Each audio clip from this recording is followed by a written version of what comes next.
there, this is Åsa with a new process video. Today I'm making a 2-photo layout, and if you remember, I had a giveaway a while back, and to participate in that giveaway lottery, you were going to answer one of my posts with a color, and I promised to make a monocolor layout in the color that the winner had chosen, and this is the one. The winning color was yellow, and yellow is one of my favorite colors to scrapbook with. So today I'm making that monocolor layout, and I'm starting with one of my pre-gessoed papers.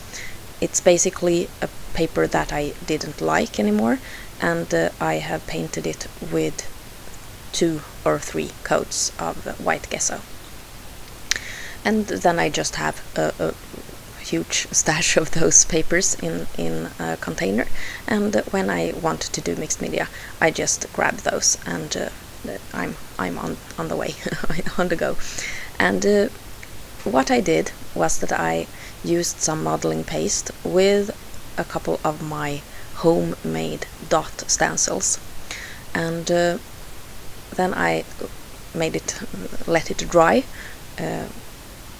with my heat tool, and I think I even let it dry for a while on its own.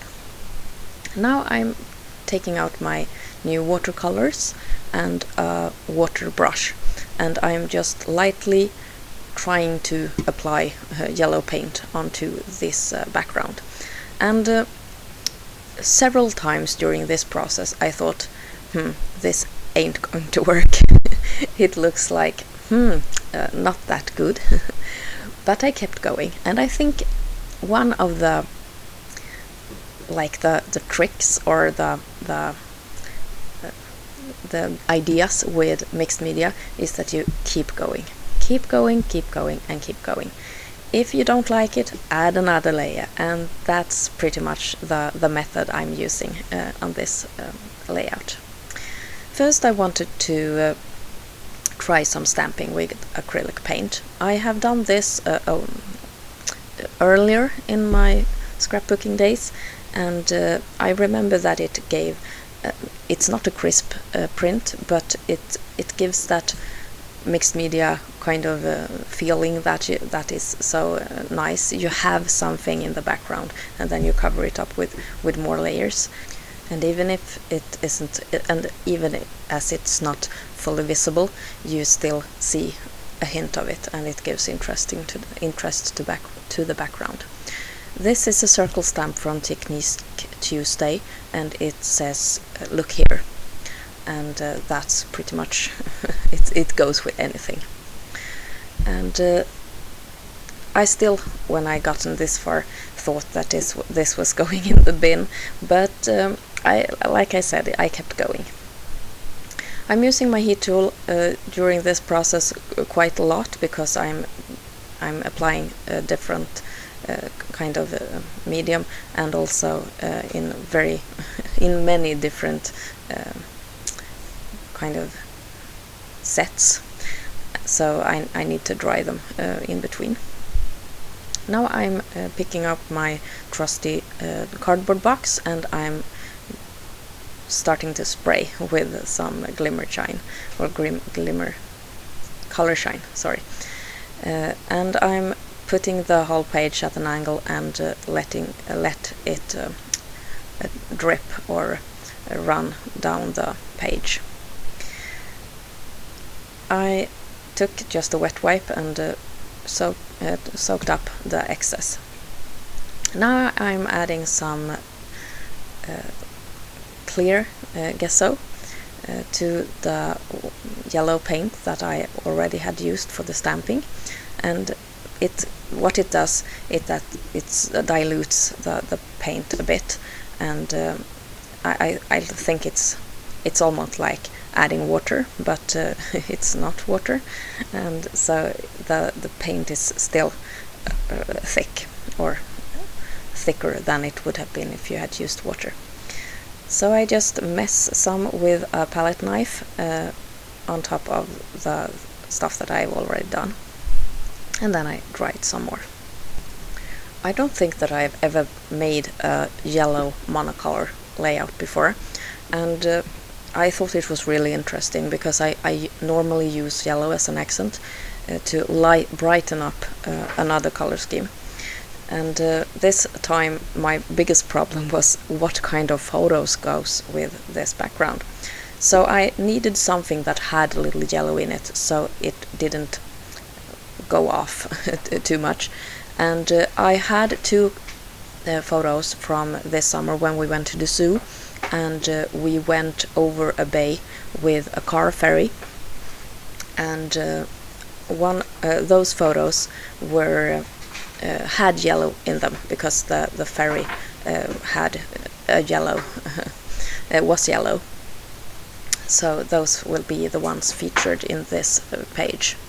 Now I'm taking out another one of my homemade stencils. This one is called Mesh, and it's basically hand-drawn lines, and then I have made those lines negative so that I can stencil the gaps between the lines on my project.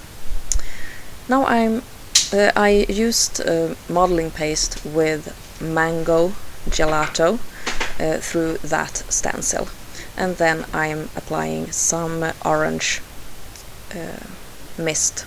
It's a dilution ink spray on top of it all. It's still yellow on yellow and on yellow and some more yellow. I went to my scrap pocket of yellow pattern papers and brought out a bunch just to have something to layer my photo piece onto. The two photos I have placed side by side, and I have taped them together on the back side. I use office tape in my scrapbooking, and I have realized that I'm pretty much alone doing that in the scrapbooking YouTube community, but it works very fine, really fine for me, and I use it to adhere photos together and also to adhere photo blocks and larger pieces of pattern papers, and it makes my scrapbooking so much easier, and I get large pieces that I can move around, and I don't need to glue them down onto my page until I'm totally sure that's where they are going. So this helps me a lot. And now I'm just piecing things together under the photo, and then I forgot that I need to ink the edges to make them go together a bit more, but I managed to do that afterwards anyway. This is something that I always forget. It's just something I never think of. It's odd in my process, because I don't think about that at this point. So then I need to go back and do it later. But that works too, even though it's a bit messier than it should be. And I'm lining up some of the smaller pieces so that it looks like they are running through or behind the whole block. Now I need to figure out where to put this, but I think in the middle will do just fine. It's quite odd to see how something this yellow needs a bit of yellow on the photo to work, but I figured out pretty instantly that this needed some bright yellow, otherwise it wouldn't have worked. Now I'm picking out a thin foam sheet. This is 1 millimeter foam that I cut on the silhouette to form my title, and it will be Car Ferry, but in Swedish, Bilfärja. And I would lie if I said it was like thickers, because thickers are a lot more thick than 1 millimeter. I think they are 2.5 millimeters or maybe 3 even, but the texture is just perfect. It's like a foam thicker, no problem, just perfect. And a yellow title on a yellow page with a yellow kind of photo, it needed a different texture to stand out. I couldn't have done this with any other I think font in my stash. So I had to cut it, and I thought that using this foam was a perfect match. I'm using a font from the October Afternoon Daily Flash to spell the place where this ferry is. So that will go on top of the photo, where the photo is kind of dark, so that it stands out. And I really think that those two fonts worked fine together, even though they are very different. I like to play with different fonts like this, and having the cameo really gives this opportunity the possibility to bloom because you have all these fonts, and internet is kind of filled with fonts that you can just load for free onto your download for free onto your computer and use with Silhouette Cameo, and it gives it's just endless possibilities. Now I wanted to add some dots, and these are plastic dots that I made from perler beads, and I enjoy using them. I don't buy enamel dots because they are ridiculously expensive, and these ones make up for the thing that I'm missing. I'm using 3 different kind of shades of yellow, or it's 1 orange and 2 shades of yellow, I think. And then I'm bringing out some twine in a dark yellow, kind of orange tone, to just give another texture or another kind of feel on this page. This is not really a bow. I just bundle up and on my fingers and tied a knot around the middle, and I'm the second piece there, it will be a bow, just to vary the style a bit. And I try to make a couple of different versions there, but I thought I ended up doing a bow or something similar in the end.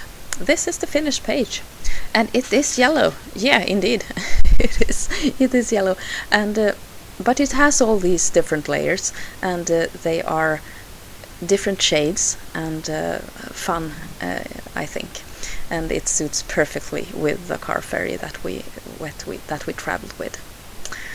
I hope that you enjoyed this process video, and that you feel inspired to try monocolor once in a while. Take care. This is Åsa. Bye.